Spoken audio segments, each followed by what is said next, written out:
of the Oak Park City Council is called to order. Thank you all for coming. Please stand for the Pledge of Allegiance. I pledge allegiance to the flag of the United States of America and to the republic for which it stands, one nation, under God, indivisible, with liberty and justice for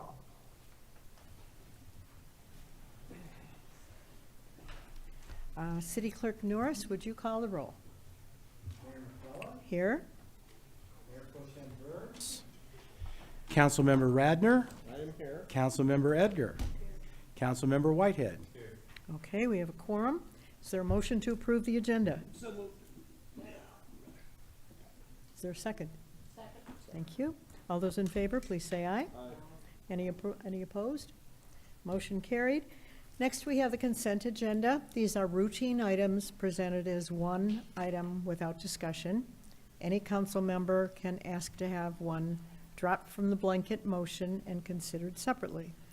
A, regular council meeting minutes for April 15th, 2024.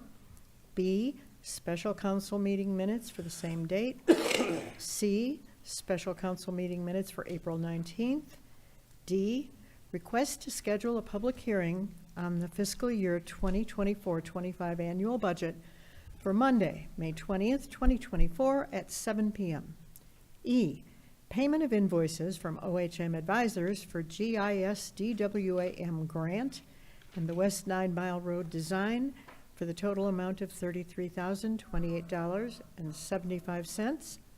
F, approval of payment application number 1 for the 2024 Catch Basin Line Replacement Project M761 to J.B. Contractors Incorporated of Detroit, Michigan in the amount of $69,935.44.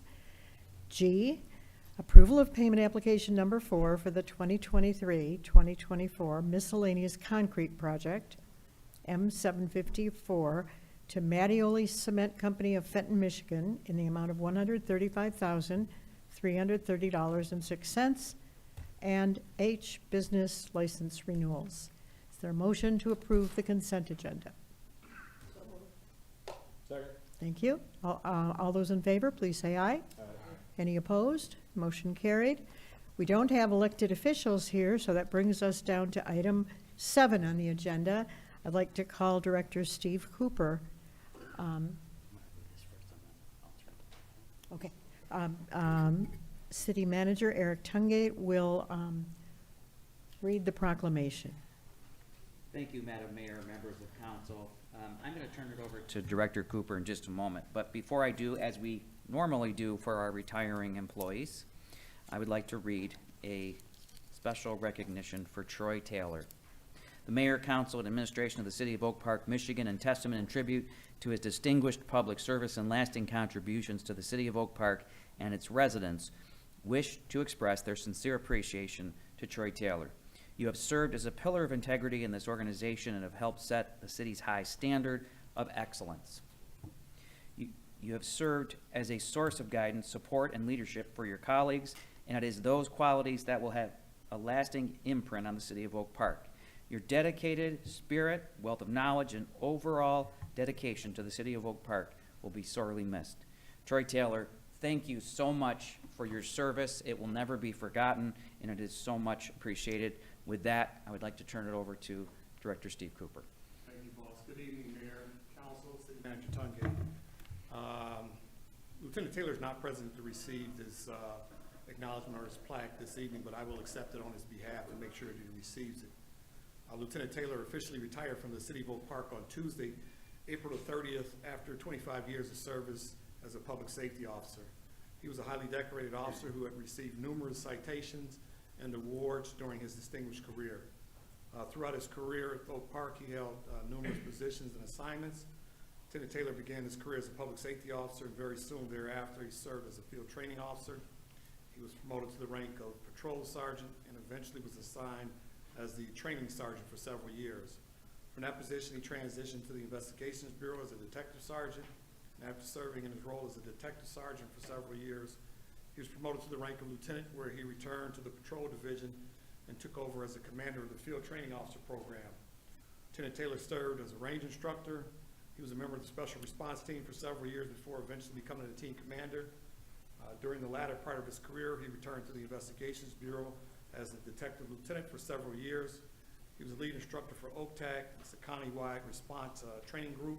And Lieutenant Taylor served as president of the Oak Park Police Officers Labor Council. The contributions that he's made with his dedication and hard work to the Oak Park Department of Public Safety are greatly appreciated. I wish him well in his retirement. May God continue to bless him and keep him as he starts this next chapter into his life. I want to thank you. Thank you.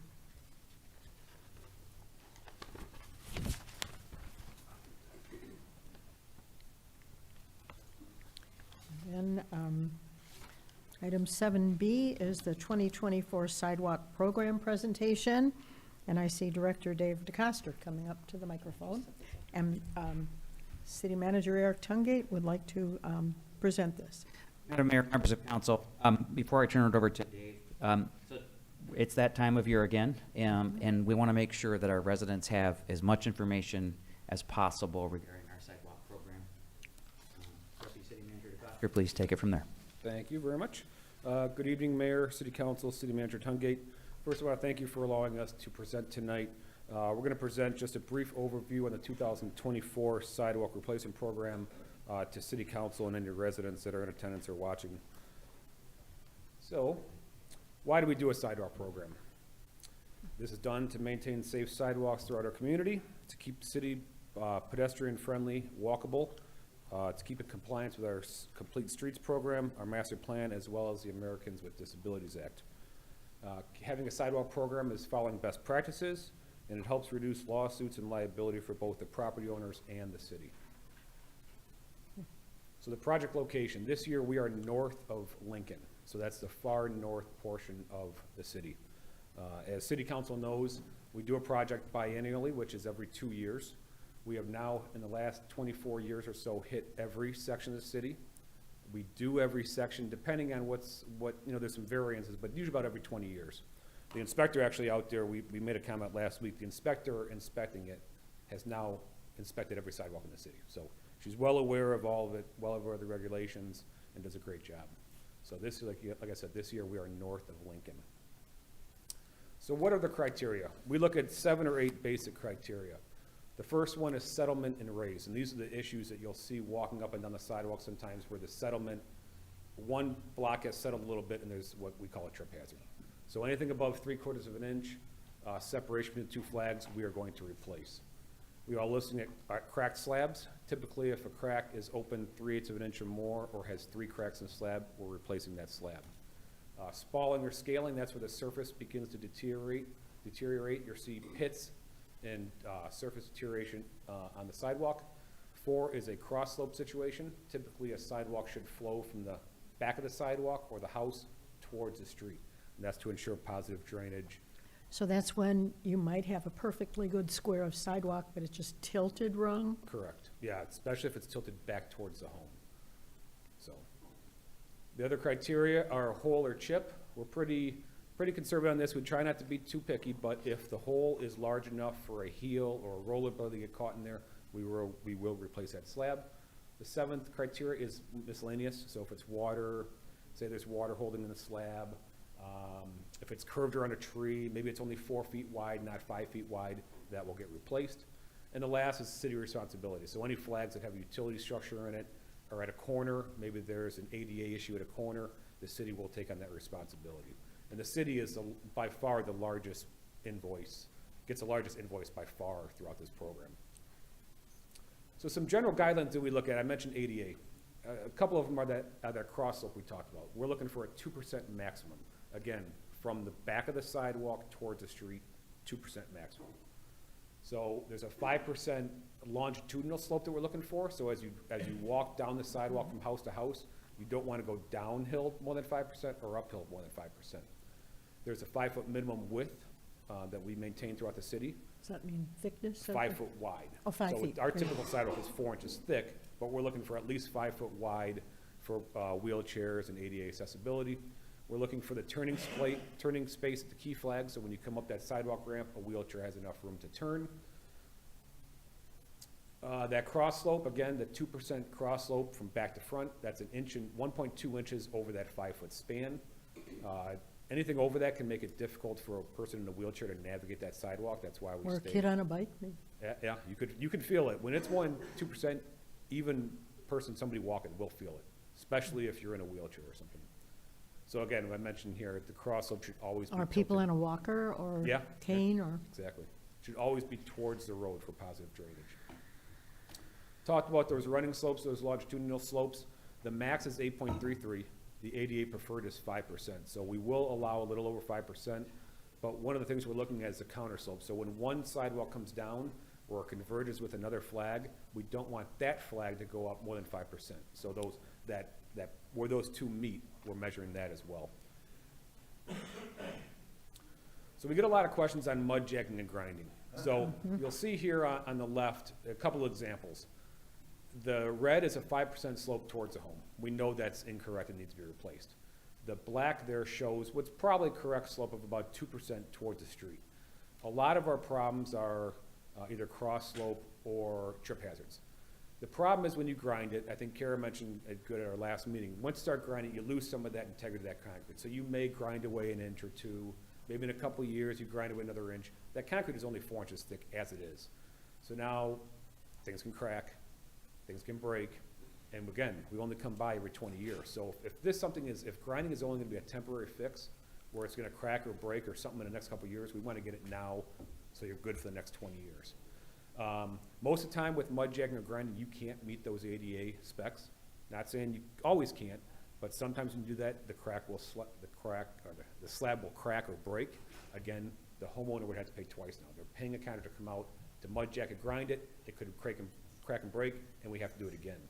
It's not always cheaper. You know, we're doing $1 million plus contract, so we're getting some pretty good pricing. It's still, expensive, but. People do ask, can I get somebody else to do it cheaper? And generally, you can't because the size of the Yeah. contract On for the economies of city. scale, we're doing a very large project, so we have very competitive pricing. We encouraged you, if you know somebody that would like to do it, or a family member that's in the concrete business, we encourage you to get prices. You will need to pull a right-of-way permit. It'll need to be inspected, and the city will allow you to replace your sidewalk. Like I said, on economies of scale, typically it's cheaper for the city to just do the work. We bill you, we give you some time to pay and things, so. If somebody has additional work, like on their driveway, not, that they want to do privately, will that company do it while they're in the neighborhood? Possibly. A lot of times, if they're on a busy schedule, if they're delayed because of weather, they may not. You can call, there's gonna be a number on the program here, you can call our engineer department. They will work with the contractor. You'll have to do it, it'll be a private agreement between you and the contractor, but sometimes they will do extra work for you, yes. The last thing I wanna note is, with mud jacking or grinding, it doesn't solve the issue, especially with the cross slopes. What we do is we remove that slab, we take a saw, we're gonna safely cut back the roots of that tree to ensure that for the longest amount of time possible that sidewalk doesn't heave up again. So mud jacking is just gonna kick up the other side, and it's not gonna solve the problem. So we want a long-term solution. Something's gonna last 20 years, and it's gonna be safe for the walking public out there. So sidewalk re-inspections. Kara and her team in the Municipal Service Department are out now doing sidewalk inspections. We are doing them through the end of May, longer if there is demand. So Kara, our city engineer, will meet with you in person, typically with the inspector who marked the sidewalk, and we will give you an objective re-inspection of your entire property. So Kara will have a smart level. She'll go out and show you the slopes of all the sidewalks. She'll show you the gaps and the cracks and anywhere it's holding water things. So she will meet with you for about 15 minutes, go over everything, and try to satisfy you, explain the program, and answer any questions you have. So if you get a note that says, I'm doing this one and this one, somebody else will come out if you dispute it and look Yeah, at it correct. again? And we are actually scheduling those now. I believe we're scheduling in the week of May 20th. So the number's on the screen. It's 248-691-7580. That's the engineering department's number. Please give them a call. You can talk to anybody over there. They can get you on the schedule for that 15-minute increment where they will come out and meet with you one-on-one to discuss that. What's the number? 248-691-7580. Okay. 7580. So just a quick overview, the timeline for this project, we all know it's happening this summer. The project was awarded back in April. We did mail sidewalk cards, a frequently asked questions sheet, and a financing sheet to all residents affected back in April. We are, like I mentioned, we are doing those sidewalk re-inspections through the end of May. Construction is scheduled to begin in July, after the beginning of the fiscal year. Scheduled completion date is September. Typically 4 to 5 weeks after the completion date of the project, we will send out those invoices to each resident regarding the exact work that was done in their house. I do want to note that the invoices are for the exact work done to your house with no markup. So we are passing along the exact cost that our contractor charges us. There's no Which with administrative no markup fee. fee. There's no Everyone fees thinks at all. the city's making money on No. it, but we are breaking even. Correct. So those bills are scheduled to go out October-ish. City Manager Tungate. So, Deputy City Manager DeCoster, so one thing I want you, and maybe you're gonna talk about this momentarily. But if the work is done presumably in July, we mail the bills out in October, and we give them a 30-day timeline to pay those bills. So it's about, what, 5 months or so after the work is done? Just wanted to clarify that. 3 months? Yeah, the sidewalk card that every resident received it's an estimate, because there are sometimes decisions in the field that maybe the resident wants to add a square. We'll go out, remeasure again, and you'll get that exact invoice in And when did the October. cards go out again? The cards have gone out already. In May. So they went out in April. So you April. already know an estimate. Yeah, I That got estimate, that estimate is, yeah, that estimate is pretty close, but your invoice will be the exact amount, like Eric said. That won't go out till October-ish. So you have 5 months or so until that invoice even hits your mailbox. And we have payment plans as well. Correct, and that's the next slide here. So in 2006, the city council decided to approve finance this project. We understand it is a hardship. There are large costs associated with the work. So we've designed a plan for invoices less than 1,000. We are invoicing, as we stated, in October. They have 30 days to pay. However, we don't assess fees until they roll to taxes, which is typically the next year. So we do allow for payments, partial payments, and residents to create their own payment schedule for the next 9 months or so. So we do encourage, throw a little at a time if you're having issues. That's for payments under $1,000. Payments $1,000 to $2,000, we establish a special assessment district. Those will have a 2-year payment plan with 6% interest rate. And those properties over 2,000 will have a 3-year payment plan with a 6% interest rate. Like I said, the financing flyer went out to residents in April. Kara and her team in engineering are happy to answer questions. The number for finance is also on here. They are happy to answer any questions as well regarding the finance and payments. So if I haven't heard anything yet, that means. Well, we can't have questions because they can't hear at home. But we'll go back to questions. The next, to schedule a reinspection. Yep. And you can also call with questions at that number, correct? So that concludes the presentation. I'm happy to answer any questions the council has. Again, the number for re-inspections or questions, 248-691-7580. If anybody in the audience wants to schedule that re-inspection today while they're here, we're happy to do that. We have FAQ flyers here. We have financing flyers here. So anybody that's present today that has any questions, we're happy to answer them. City Manager Tungate. Sir, you can also speak to Dave immediately after the meeting as well, so, or Kara is over there too. Is there any other questions from council? This is a great presentation. Is this going to be available on the website? I will talk to Courtney and our communications team, and we'll get that figured out. Yeah, Yes. Looks good. Thank you so much. Beautifully done. Thank you. Sidewalk program. We are now on 8A, special licenses. Request for a special event license and waiver of fee submitted by East Oak Park Neighborhood Association for their annual picnic to be held in Best Park, July 20th, 2024, from 10 a.m. to 6 p.m. Is there a motion to approve this request? Second. Thank you. The neighborhood associations do not pay a fee. For-profit businesses do pay a fee. All those in favor, please say aye. Any opposed? Motion carried. B, Request for special event license submitted by Dog and Pony Show Brewing for their anniversary celebration to be held June 1st from 12 to 5. And they have paid their $100 fee because they are for-profit. Is there a motion to approve the special events license? So moved. Second. Thank you. All those in favor? Please say aye. Aye. Any opposed? Okay. I think we have Kim Maroney coming up Dave, to talk about the CDBG funds. May I ask one question there about the license for Dog and Pony? Yes. Okay. So I noticed that they want porta-johns this year. Will the city provide those?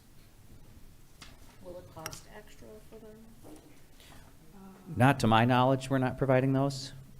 No, that's something they have to They provide. do, okay. Privately, they could do. Okay. Thank you. Yep, forgot to ask for comments. Thank you. We are on bids. This is a request to award the bid for the 2023 program yard services contract, M772, to Luxury Lawn and Snow of Farmington Hills. Do we have a motion? Yep. Is there a motion to approve this? So moved. Second. Second.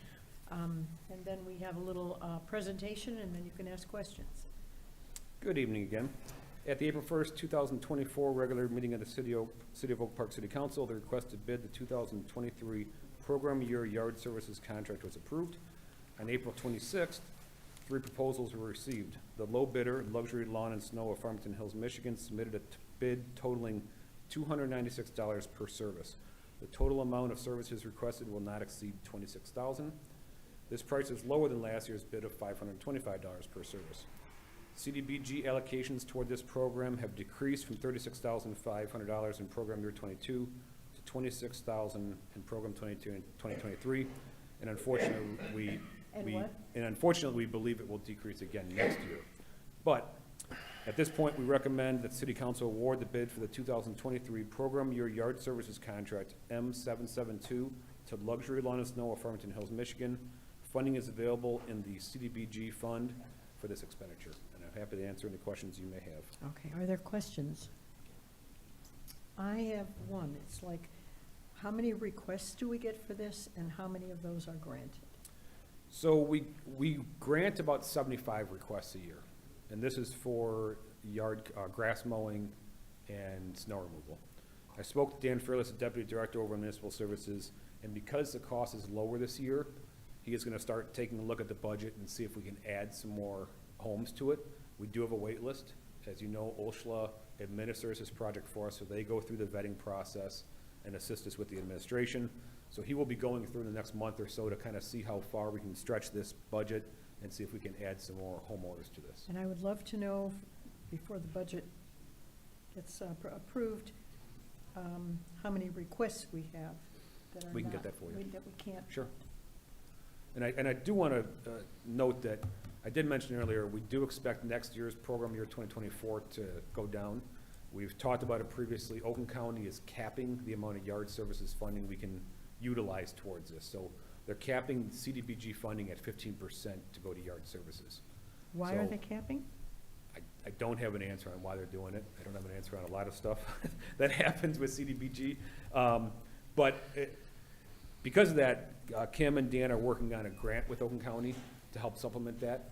We're hoping to get $10,000 to $20,000 a year over the next 3 years as part of an Oakland County grant to help extend the project further. They're in the application process right now and hoping to be awarded that grant. So they're capping the money, but they're then giving us a grant, different money. Potentially, yes. Potential. Madam Mayor? Yes. So, council members, I just want to, just for clarification, because, time is of the essence, the final budget is coming to the next council meeting. Unless this other grant we're talking about comes through, which it won't before May 20th, when our final budget has to be approved, if you would like us to include more funding for these services, then that will have to be appropriated for in the budget from the general fund. I don't see another way to do it. So if you would like us to do that in preparation for the budget in 2 weeks, then Well, how many homes, how many residents can we serve with this? 75. Just 75. Currently, we're providing services to 75 people.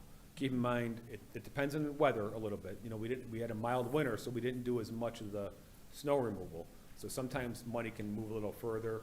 You know, we're using some of that money this year to finish up lawns and things, so. But currently, the program is at 75 residents. So, And how many on the wait list, if you know? We're checking that. Yeah, I believe there's 25 plus in the wait list right now. And again, that's administered by OSHLA, but we can certainly get those numbers for city council. Thank you. So Dave, I just want to, just for our own budgeting purposes, so is it safe to say that there's 75 people on that list now, but the waiting list is more like 100 or so? I would agree, yes. Okay, and then we can, and how much cost, in your opinion, would that add to the program that would need to be increased from the general fund? to I fund would it? estimate that we would probably need $10,000 from the general fund to supplement, to provide the same services we are today. So, does that, so, council members, that's what I'd like to know as we leave today, is that, I don't know if I guess I'd have to have you Well, we nod at can, me, I guess, but, and then I'm looking at our finance director, if that's, yeah.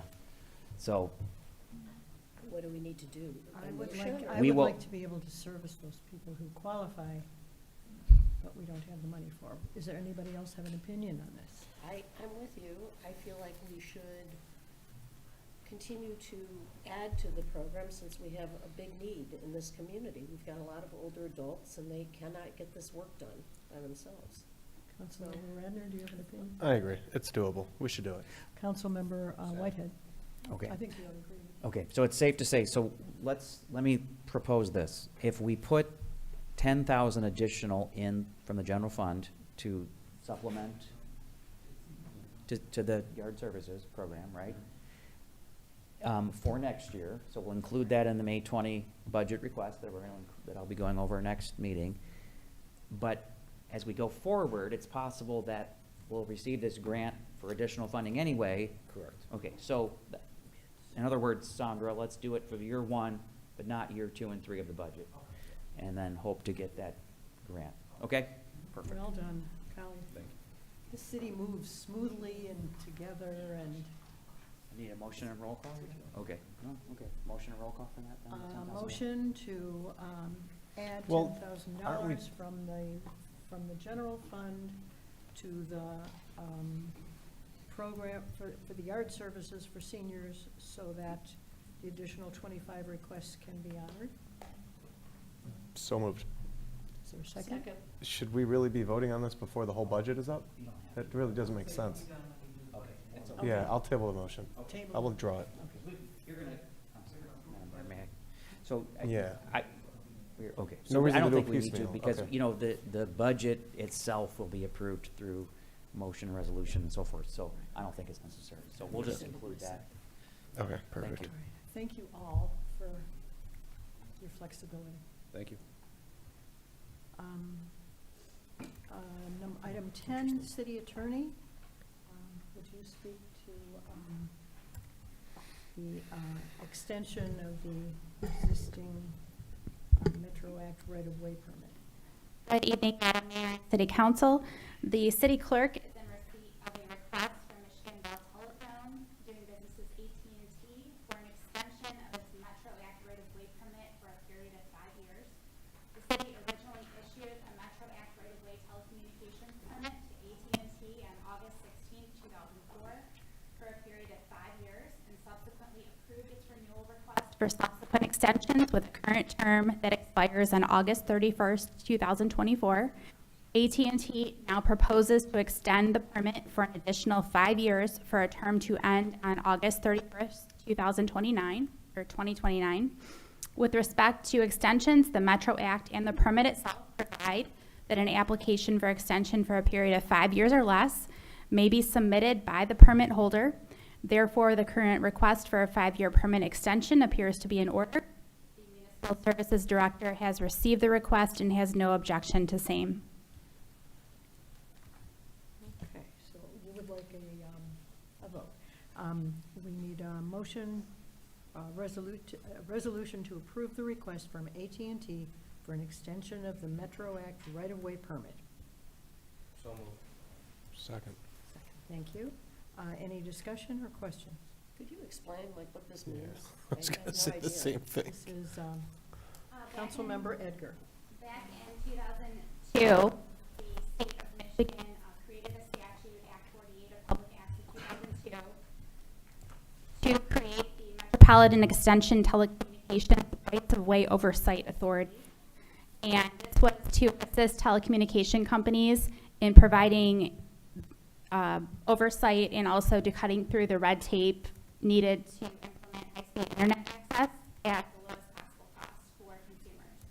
So this effectuates their ability to install lines and cables that are necessary to provide internet service to the households that they serve without having to go through an extended approval process. Further questions? Are there other companies trying to do this, or is it just AT&T? There are several companies. We probably deal with 2 or 3 renewals every year. Okay. Thank you. Are we, That's helpful. thank you.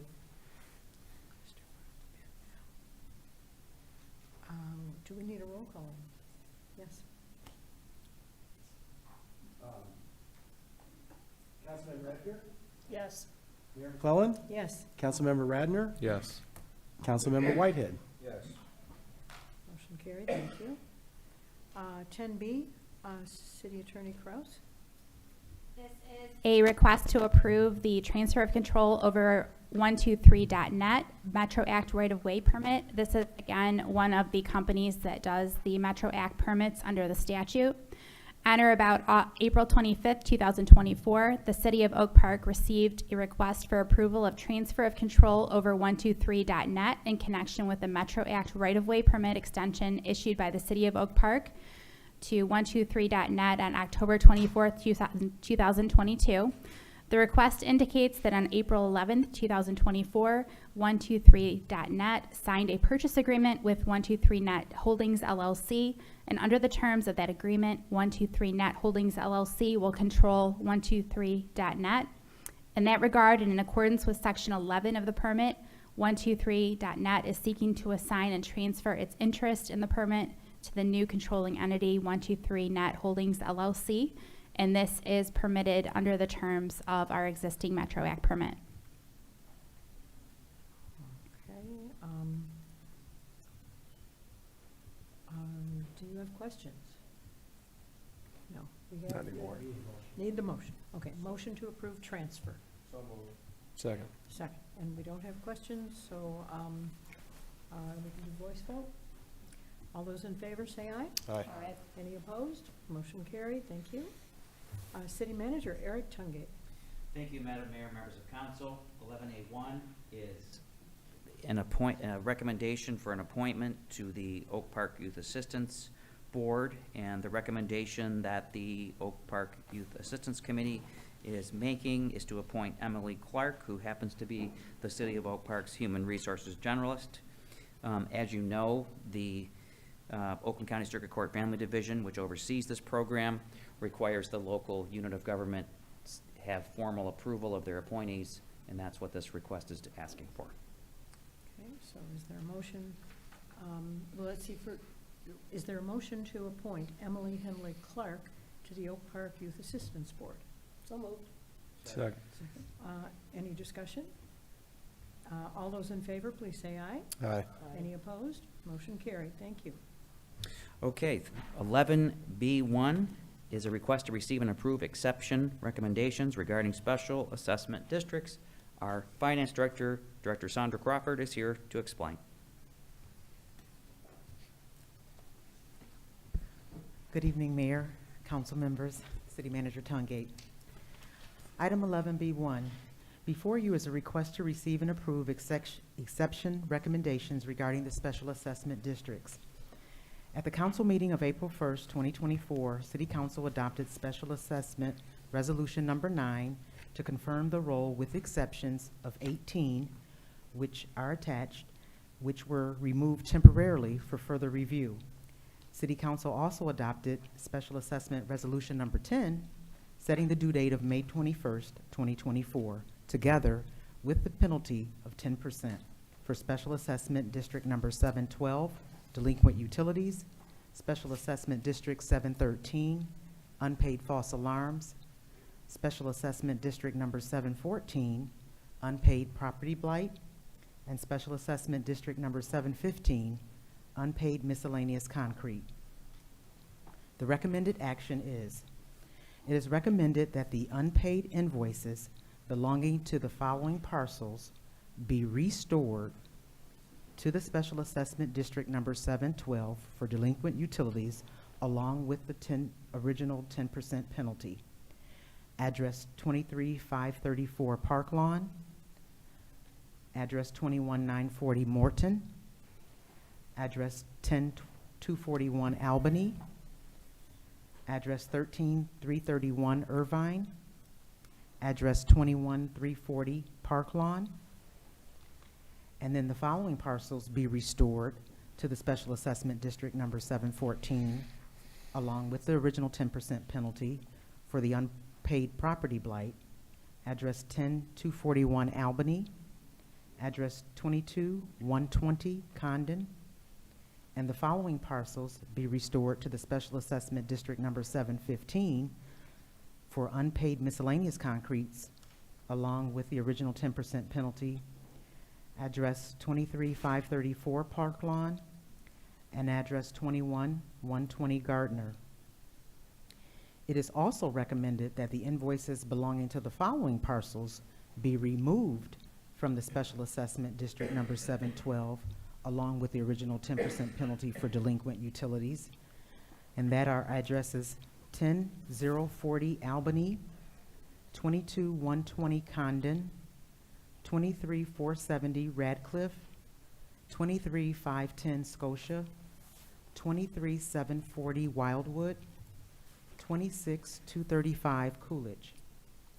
It is also recommended that the invoices belonging to the following parcels be removed from the Special Assessment District Number 713 for unpaid false alarms, with the original 10% penalty, and that address is 13151 West 10 Mile. It is also recommended that the invoices belonging to the following parcels be removed from Special Assessment District Number 714 for unpaid property blight, along with the original 10% penalty, and that address is 24211 Beverly.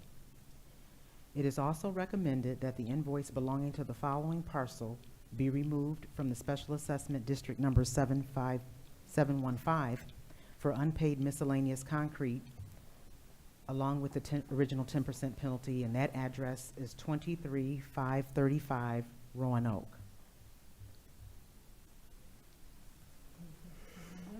So we need a motion to receive and approve the exception recommendation And the restoring, yep. regarding special assessment districts. Need a motion? So moved. Second. Thank you.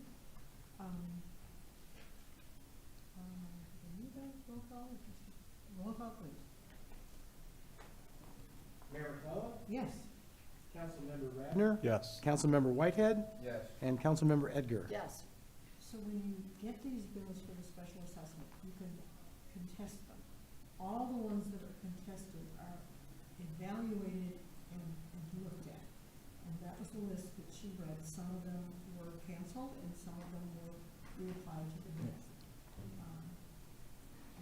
Listen, thank you. Madam Mayor, I do have a question about this, just, Councilmember Julie. so when somebody's, they're put back on the special assessment district with the penalty, does that just mean it sort of rolls back at them, it's back in gear and they have to pay it, or does this mean it goes onto the tax rolls?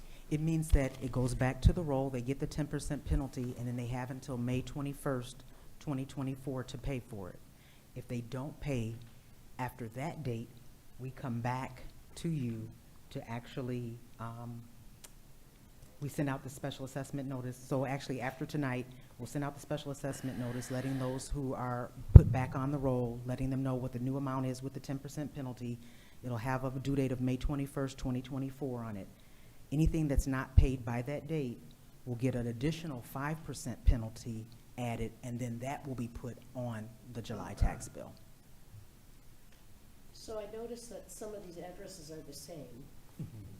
So Does that mean that they maybe abandon these homes, or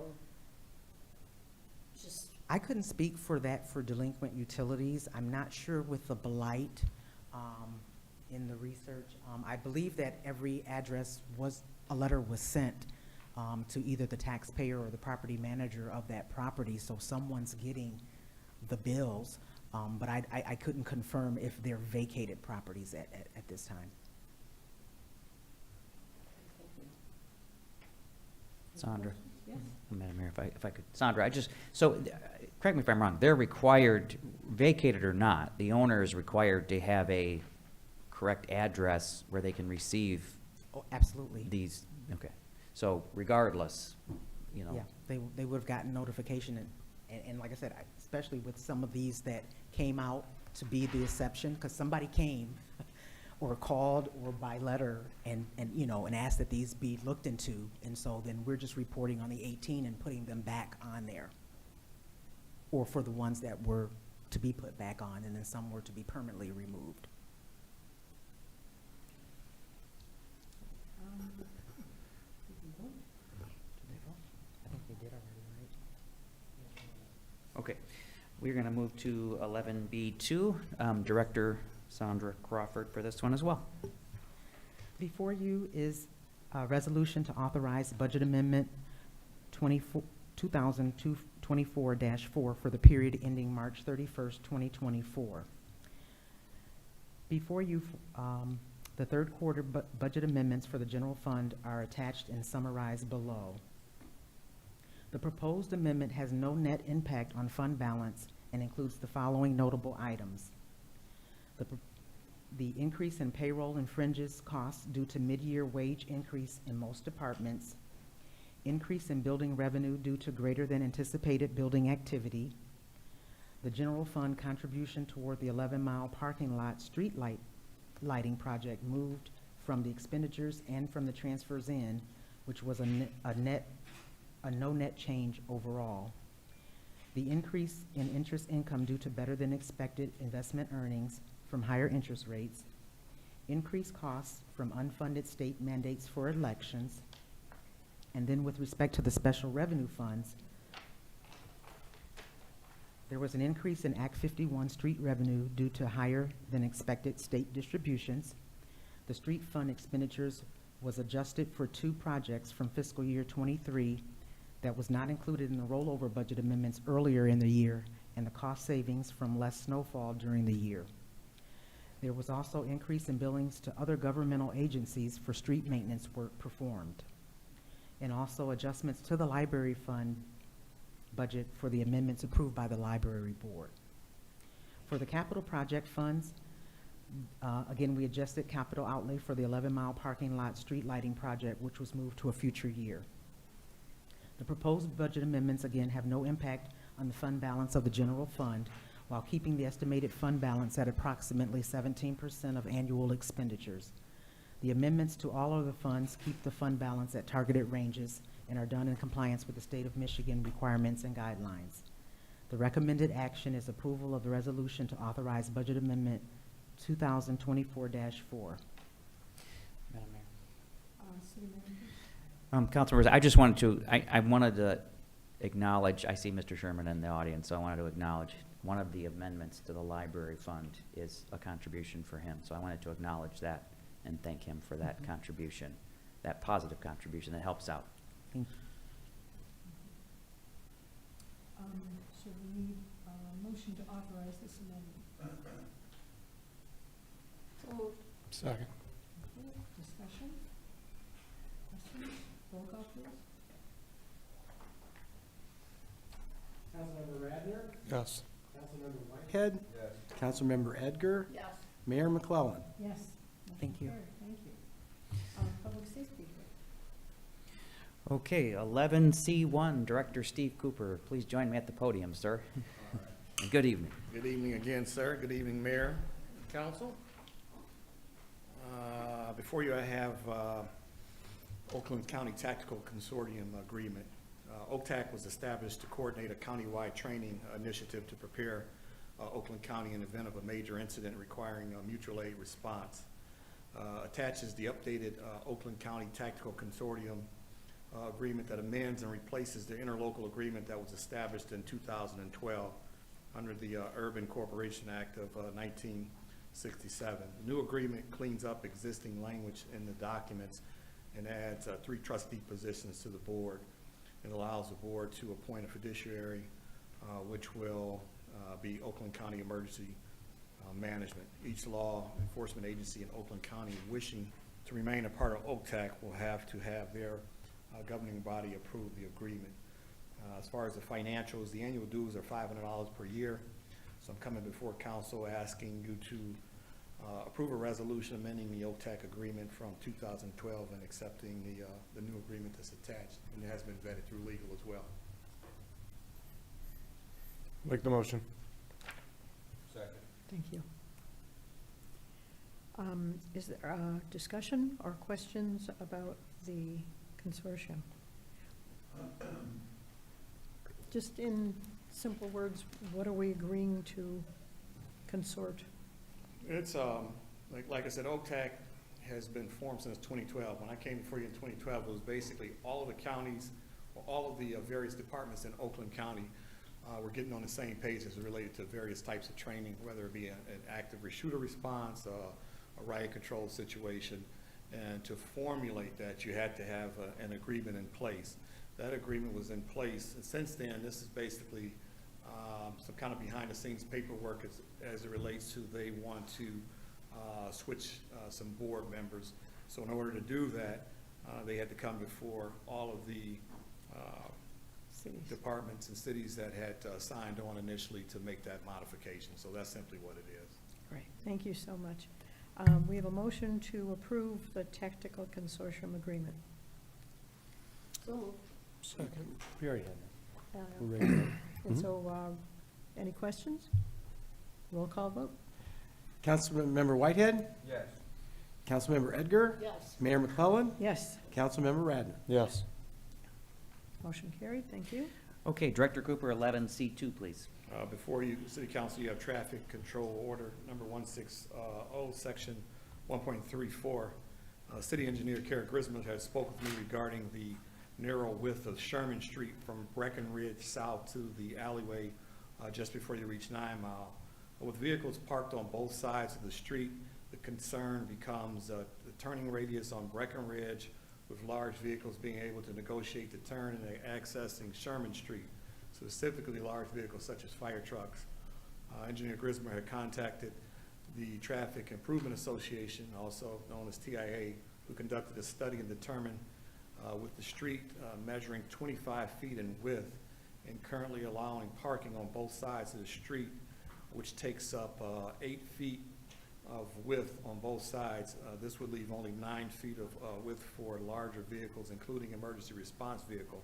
The typical width for emergency response vehicles and fire trucks is 15 feet. And with the current parking situation as is, the width is not sufficient to provide unencumbered access to this street for large vehicles. So I'm coming before City Council asking you to approve this traffic control order before you, which would prohibit parking on the west side of Sherman from Breckenridge south to the alleyway just prior to the 9 Mile Road and the Pocket Park, to help provide better access for our larger vehicles on that roadway. Is there a request to approve traffic control order? So moved. Second. Thank you. It is too bad that we hope to get people parking to go to the park, but safety first. Right, and then like I said, I think initially it was parking on one side of, on Sherman, it was parking on one side, but then once the Pocket Park Yeah. was Got put in popped there, in. that was kind of done away with. But now, with the concerns as far as emergency vehicles such as our, fire trucks and ambulances coming down there, it's a serious concern with the dead end with the Pocket Park. Right. Doesn't measure up. Do we need a roll call or? Count- Mayor, I Yes, did comment? want to ask a question. Mm-hmm. So was this prompted by the city trying to bring in emergency vehicles and seeing that it was difficult to navigate the street, or were the residents who were complaining about it? I don't think it was residents. I spoke to city engineer Grisman. I think they, if you could refresh my memory here as far as, oh, okay, it was DPW who actually made the this Trying to get the garbage observation truck. and then brought that forward through TIA, and then, like I said, they made the recommendation, so. Right. Were residents informed that this might happen? They will be once those signs go up. Okay, so, We don't normally, I know for, I can tell you from a public safety standpoint, anytime we do a traffic control order, we're not gonna usually send out like flyers or anything saying, hey, this is gonna happen at this particular time. You know, they'll put up the signage will go up, and I guess for lack of a better word, there's, I don't wanna say amnesty, but there's a certain amount of time that you kind of give residents to get used to make sure that the actual, that they're abiding by the signage. They may get some warnings prior to the actual ticketing going up, but once you put the signs up, I mean, it's pretty much absolute. It's saying no parking on this side of the roadway. I mean, what else do you need besides, you know, the sign saying you can't park on this side of the street? But even with that being said, you know, the officers use very good discretion when we have traffic control orders go into effect, like I said, in an immediate fashion. yeah, it's just, you know, when we've talked about doing this on other streets that are also narrow and have parking on both sides, and they're difficult to navigate, you know, there's always that issue of, well, there's not enough room in these short driveways, so people have 2 and 3 cars nowadays, so they have to park on the street. I'm assuming that may be the case, but I'm all for this. I feel like we need to make our streets safer, and this is one way to do it. Yes, it's definitely a challenge, like you said. It seems like you have more and more families with, you know, family members, children with cars. Wish it had been me back in the day, but fortunately it wasn't. You know, one family may have 4 vehicles, and you only have so much driveway, and it creates a challenge for you. Sometimes it's a good challenge, but we're slowly, well, I guess, working our way through the city, looking at various areas, and it's probably well overdue just to go through and kind of reevaluate and assess certain particular areas. A lot of times you go and hit the main thoroughfares and the busier roadways, and then kind of work your way through. But that's a challenge as well, coming up with a systematic approach as far as how you want to go through with your engineering team to look at streets and roadways, decide which ones need signage, which ones need to be improved, which ones can we, you know, maybe no longer, you know, the signs are applicable. So you kind of pluck them away a little bit at a time here. Slowly. Yeah. Any further questions? Okay. Do we need a vote? Councilmember Edgar? Yes. Mayor McClellan? Yes. Councilmember Radner? Yes. Councilmember Whitehead? Motion carried, thank you. Thank you. Thank you, Director Cooper. 11D1, I would like to call up Deputy City Manager David DeCoster, please. Hello again. In front of you is the invoice and change order number 1 for Newman Smith Architecture for the Event Hub and Municipal Services Move project. We are currently wrapping up the schematic design phase for both these projects. It's recommended the attached invoice from Newman Smith Architecture for the Event Hub and Municipal Services Move project be approved for the total amount of $35,225.73. It is further recommended to approve the change order number 1 for $2,500. Unfortunately, it is my mistake. I did not include this change order in the original award. It is for reimbursables throughout the project. Funding is available in the Parks and Recreation Improvement Fund. So moved. Second. Any questions? We're very excited about the Event Hub. Which piece of this is it for? This is for the original, the design. Say it again, the This is for the design, yeah. Okay, great. Let's see. Roll call, please. Mayor McClellan? Yes. Councilmember Radner? Yes. Councilmember Whitehead? Yes. Councilmember Edgar? Yes. Motion carried, thank you. Okay, council members, 11E1, I would like to call up Recreation Director Lori Stasiak. Good evening, Mayor, City Council, City Manager Tongate. The City of Southfield closed their outdoor municipal swimming pool permanently a couple of years ago. This agreement would be our third year of allowing Southfield residents to use the City of Oak Park's pool at the resident rate with proof of Southfield residency. The Oak Park pool staff will create a tabulation for their swimmers to maintain an accurate count for each of our swim sessions. The City of Southfield will provide payment to the City of Oak Park for the difference per swimmer between the resident rate and the non-resident rate. I am requesting that City Council approve this agreement between the City of Oak Park and the City of Southfield. This agreement has been reviewed and approved by our city attorney. Okay, do we have a motion to approve? So moved. Thank you. Second. Thank you. So we're not being too crowded. I mean, people from Ferndale can come and Southfield can come, and we're still accommodating everybody. Absolutely. Super. What is the resident fee? The resident fee, it depends on the swim. It's anywhere between $3 and $4 per And session. non-resident is, $1 or $2 difference, depending on the swim. Any further questions? Ready to vote? Roll call, please. Councilmember Radner, Yes. Councilmember Whitehead, Yes. Councilmember Edgar, yes. and Mayor McClellan. Yes, motion carried. Thank you. Thank you. Thank you, Lori. 11F1 and 2, Mr. City Clerk Ed Norris, if you could take these. Council members, these are off our normal schedule for boards and commission appointments, but he'll explain. Hello, everyone. Yes, we do have two appointment requests. The first is, we have a vacancy and have had a little while on the Corridor Improvement Authority Board. This is a mayoral appointment that needs to be confirmed by council. And so, Mayor, would you like to speak to this one a little bit?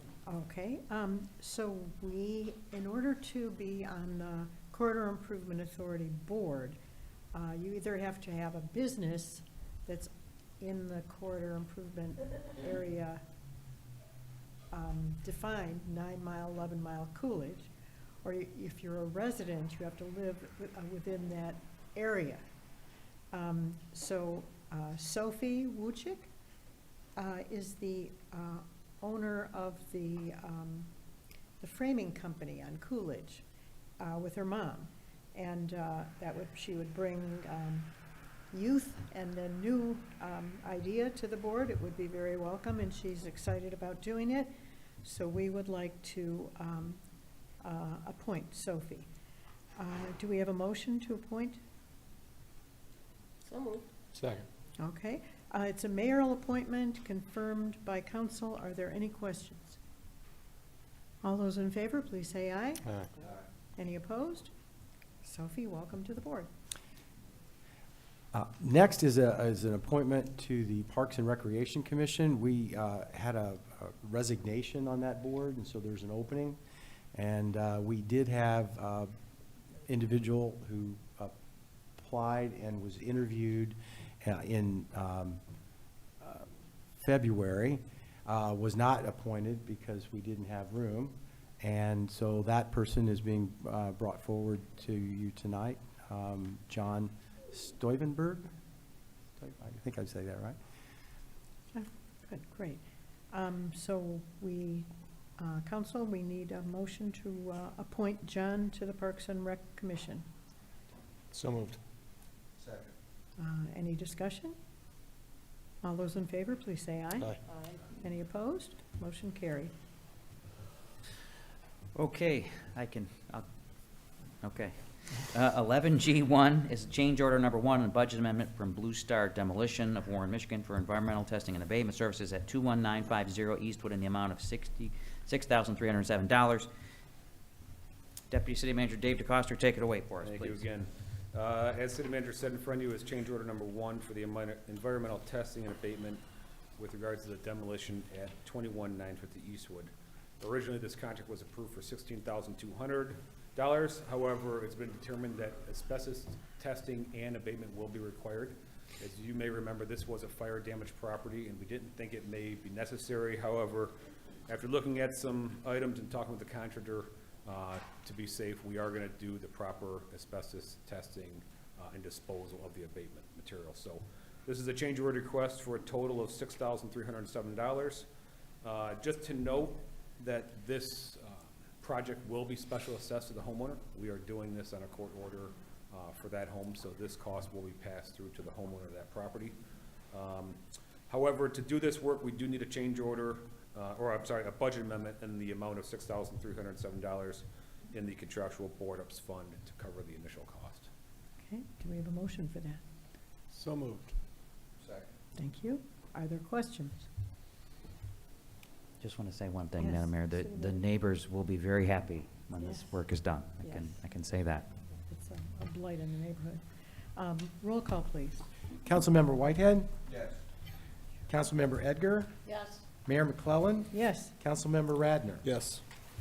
motion carried. Thank you. Madam Mayor, members of council, that completes the city manager report for this evening. Thank you. You guys have been busy. Call to the audience. Please come up. We've got some cards. Keep your comments to 3 minutes. And so glad that you came. Madam Mayor, we have several cards, Mhm. people who'd like to speak. Ken Sherman, Jerome Street. We give Kevin frequent flyer points.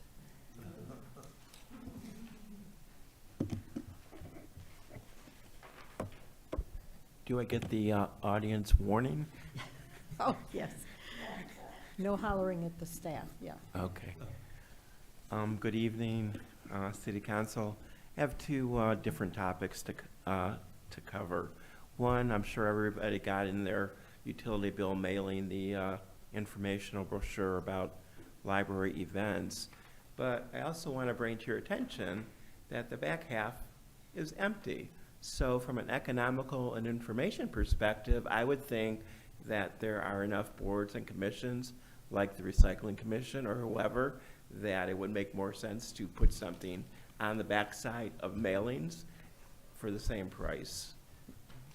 Second topic has to do with a couple postings that were on the city's Facebook page. One was from Tuesday, April 23rd, that MDOT was holding an open house regarding future I-696 construction impacting Oak Park, Church Street, Plaza Bridge. Now, what I found interesting is that the date that this was being held was the second day of Passover. So whoever scheduled this, and it affects the Jewish population, obviously didn't have knowledge or whatever, and I would have thought that the city would have said something to MDOT to reschedule or to hold a second meeting for the residents of Oak Park.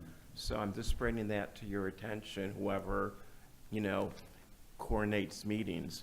The second posting on the city's Facebook was April 24th, and this was about a meeting, what would make Oak Park Street safer, in partnership with 6 surrounding communities in southeast Oakland County. There's a meeting being held May 8th at Pleasant Ridge. So my question is, where does Pleasant Ridge fit into Oak Park as a surrounding community as it relates to whatever, and why wouldn't a meeting be held in Oak Park for the residents of Oak Park? Or it could be in the future. So I'm bringing that as a question. Thank you and have a good evening. Thank you so much. Thanks for paying close attention. Madam Mayor, Sherry Curry would like to speak.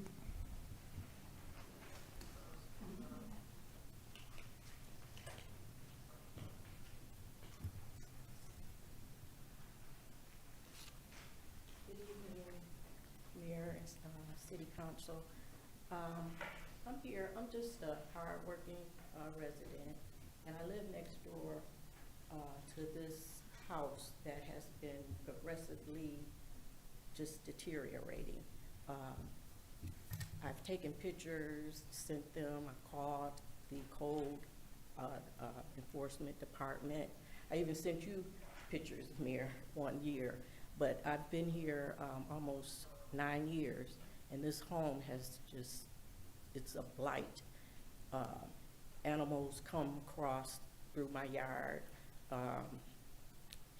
The shrubbery is up past the windows. And it's just getting really hard to live there.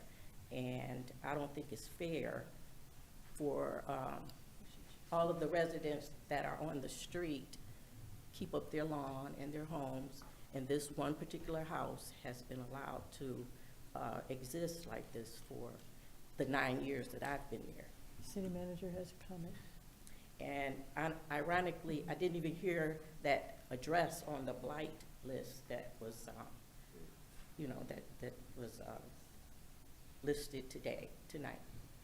Ms. Scurry, I have a question for you. If I'm looking at your home from the street, is it to the left of your home or to the right of your home?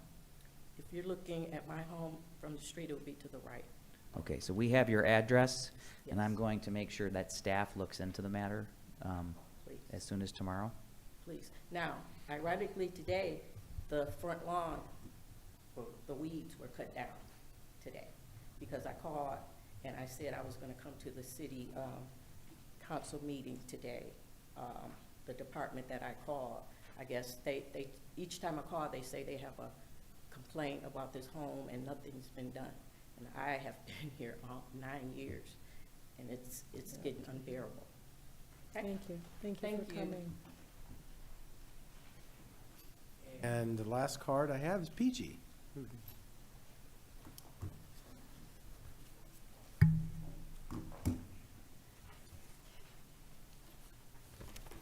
Good evening to the mayor, city council, city manager, the clerk, and the city attorney, and all the wonderful staff that you have here.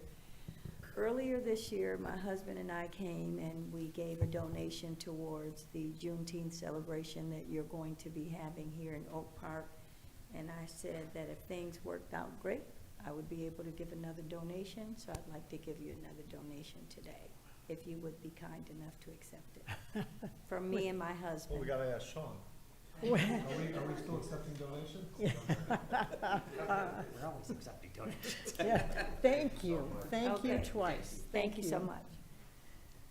That's wonderful. It's a wonderful event. Gets better every year. It's great. Um, Can we get some information about it? who? She wants some information about it. Oh, yes, we will Absolutely. begin. This year, from 4 to 9 p.m. On Wednesday.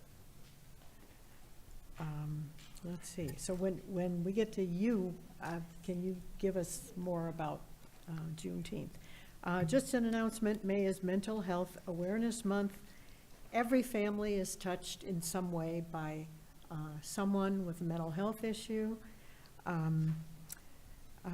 We need to learn how modern life affects us. It's been tough on students and adults.